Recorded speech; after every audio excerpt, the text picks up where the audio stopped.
Hi. Grace Boji once again from Boji Farms. Are you new to our channel? Do not forget to subscribe and do not forget to leave us a comment anytime, any day. We shall always reply back.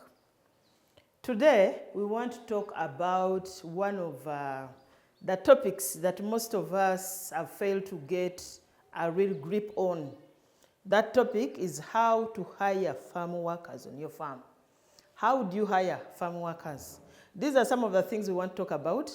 And if you have anything new or anything better than what I'm going to discuss, feel free to leave us a comment. It is all learning. I'm learning from you, you're also learning from me. If you feel I may have missed out one point, don't be afraid to mention it. One other farmer may pick a lesson from you. Keep it at Boji Farms. Please continue watching.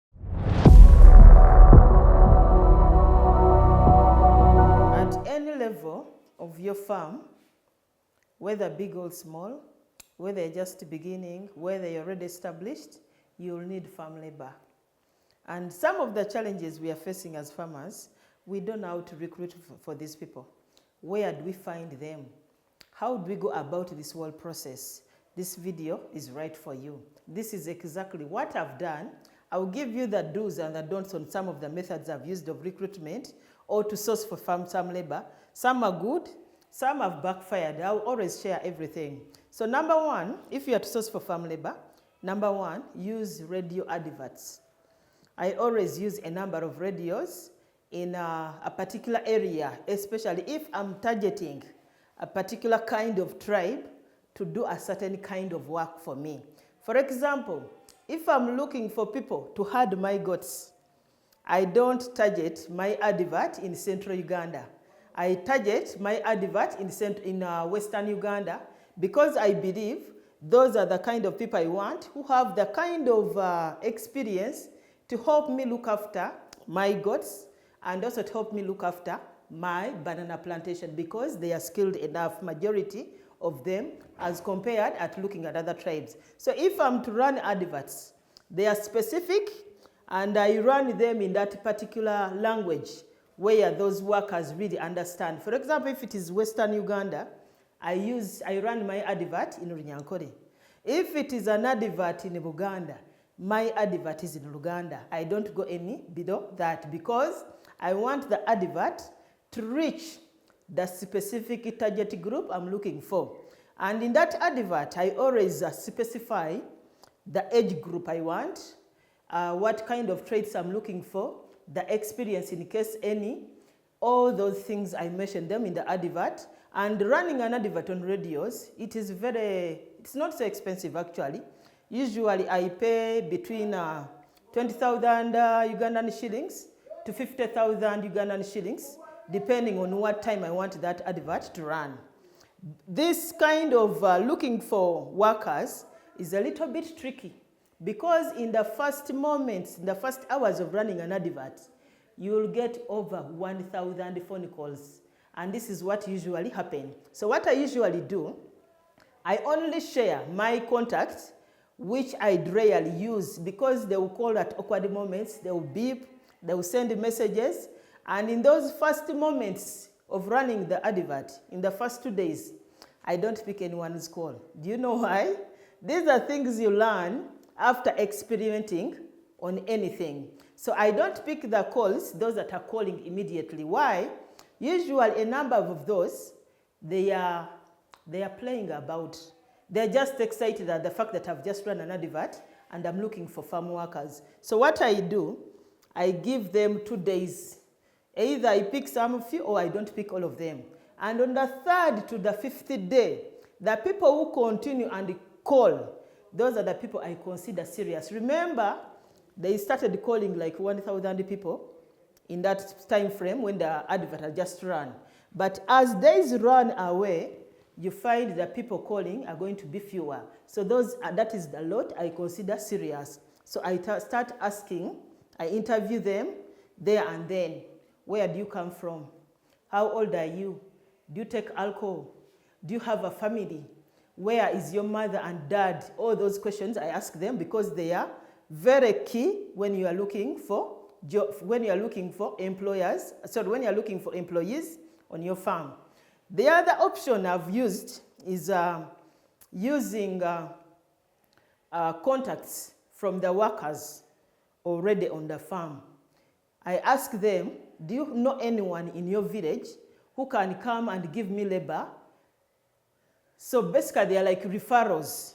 They ask us, they give me referrals in their villages for the people they have left there. That is a very good one because you always have a fallback position in case you employ that person who was referred to you by somebody who is already at the farm, because they will fear to mess up because they were referred by somebody who knows them well enough. Those are two methods I use. The other third method I use, this is a little bit crude, but it always gives me results. For example, if I'm looking for casual workers on my farm, for example, I want to harvest maize. I've grown acres and acres of maize and I have nobody to get me. I have nowhere to get from labor. I usually go to the trading center. There is a chizindalo, a loudspeaker. This chizindalo is mobile. It moves everywhere. They use this mobile speaker running my advert. And the following day, I will have over 30 to 50 people coming over to the farm. The tricky bit of this, do not advertise this kind of work. If you don't have their money, you are going to pay them after doing that casual work. So I only advertise for casual labor using a mobile loudspeaker when I have their money and I've already set up everything I want them to do and for what particular time, from what time to what time, how much money are we going to give them. All that plays out well. This is only on a casual basis. If you are looking for full-time employees, do not try out this tactic. It may backfire. You may end up recruiting would-be thieves on your farm. So do not try it out if you are looking for permanent staff on your farm. It works best on casual workers on the farm. The other way, there are these people who know that you always give people work and they just walk in because some friends have told them there is always work there. These kind of people who walk-ins, you should take precaution when you are bringing them on your job or when you are giving them employment. Some of them have had scenarios where you recruit a walk-in and in the actual sense, he was running away from police somewhere because our farm is a little bit isolated. They are seeking for refugee so that the crime they committed somewhere else comes down a little bit. Maybe nobody's looking for them. But remember, every time you employ a walk-in, some are good, but some are bad. I've had a scenario where I employed a walk-in, and this guy was a robber in Imbarara. So always do your due diligence. Ask for their contacts, their immediate contacts, their parents' contacts, the area LOC contacts, the LOC 3 chairperson contacts. Farmers, we are a little bit connected that if I want a connection for somebody in Chisoro, I cannot fail to get the area LOC1 of a particular village. If I want it, another farmer will give it to me, and I will definitely call that person to see how is this guy.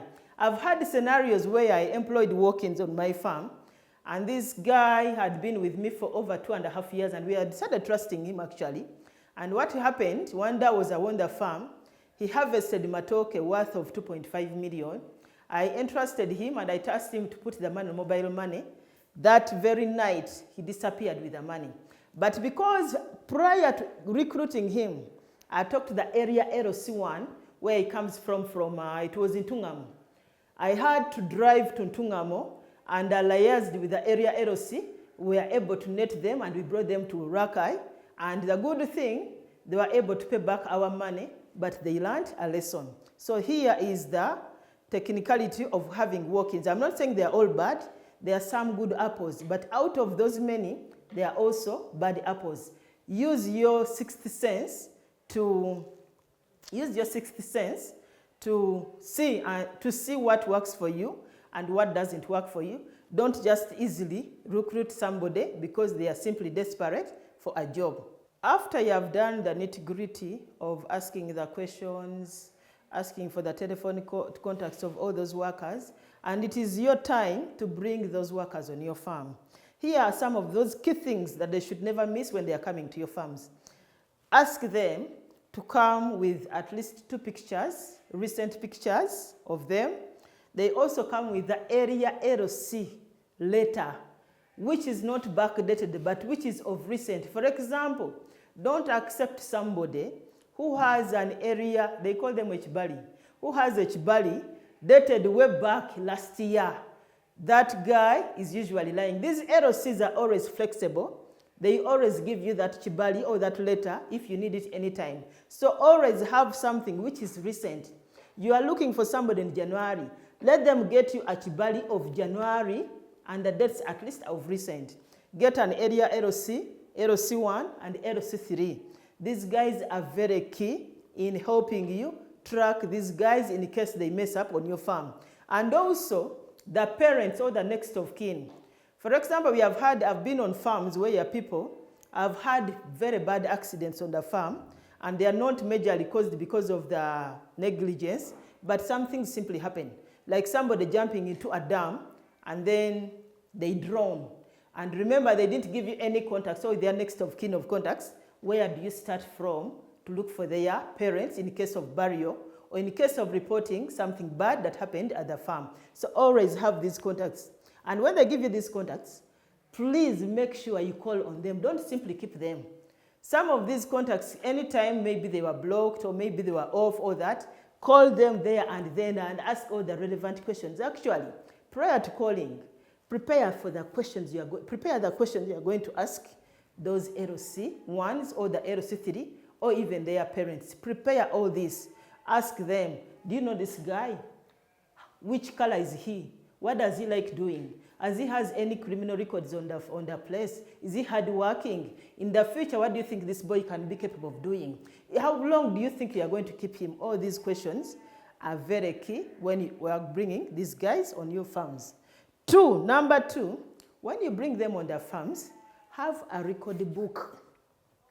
A record book where you put their pictures. You also record their date of birth.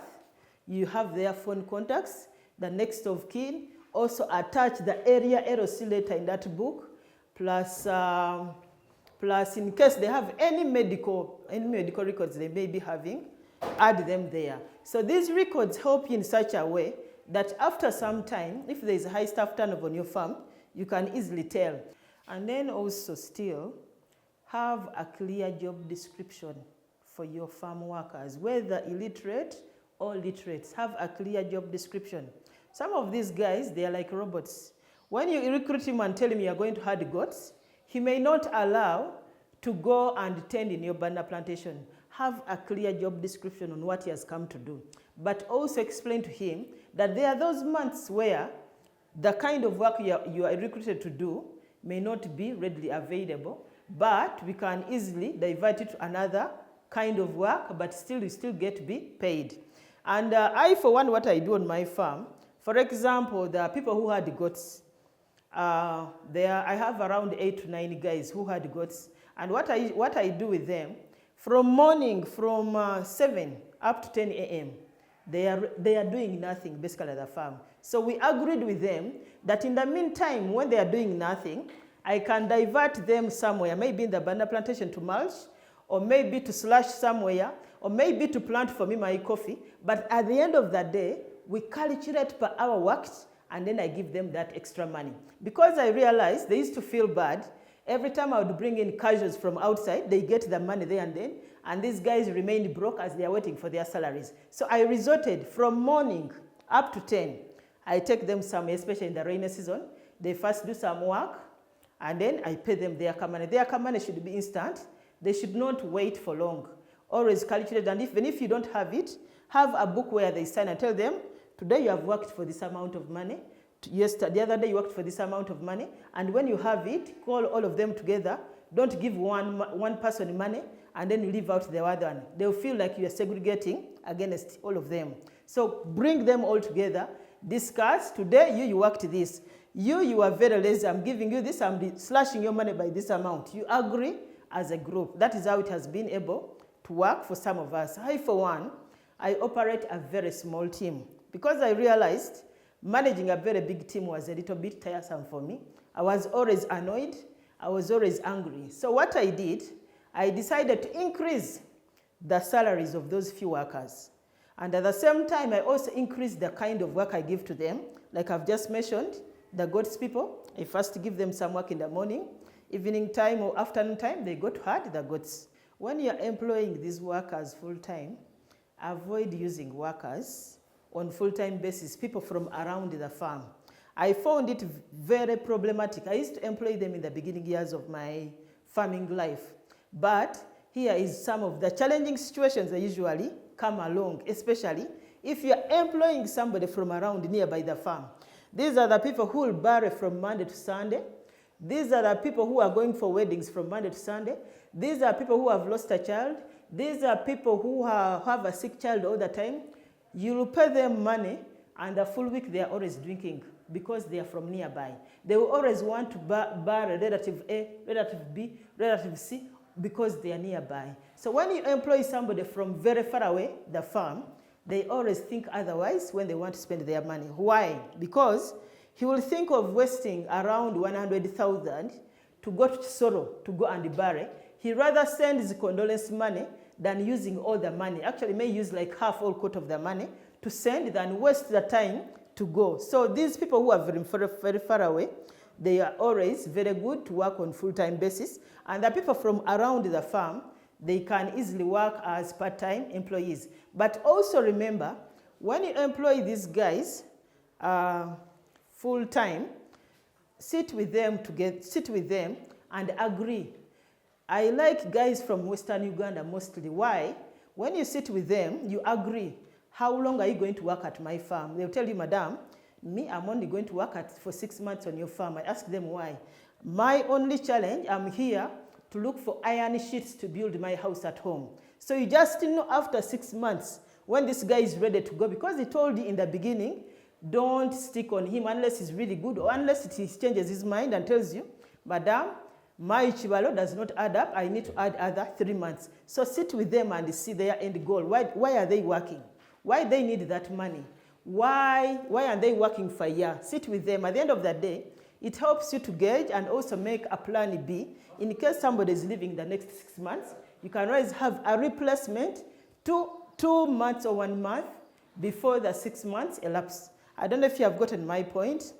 Lastly, some of you are going to make lots and lots of discussions on this, but this is my own observation as Grace Woji, and I will always stick to it.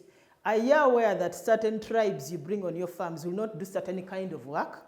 But also, it also depends on how they were brought up. For example, in my years of farming, I would never employ a pure Munyarwanda. I'm not being tribalistic, guys. Understand this. I would never employ a pure Munyarwanda to look after my goats.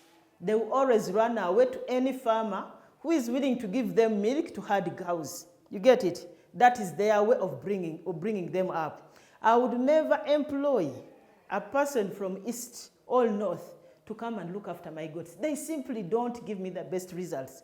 I don't know if you have observed the same, but these are things you observe over time. For example, if I'm looking for somebody to herd my goats, I'm looking for somebody to tend to my matoke.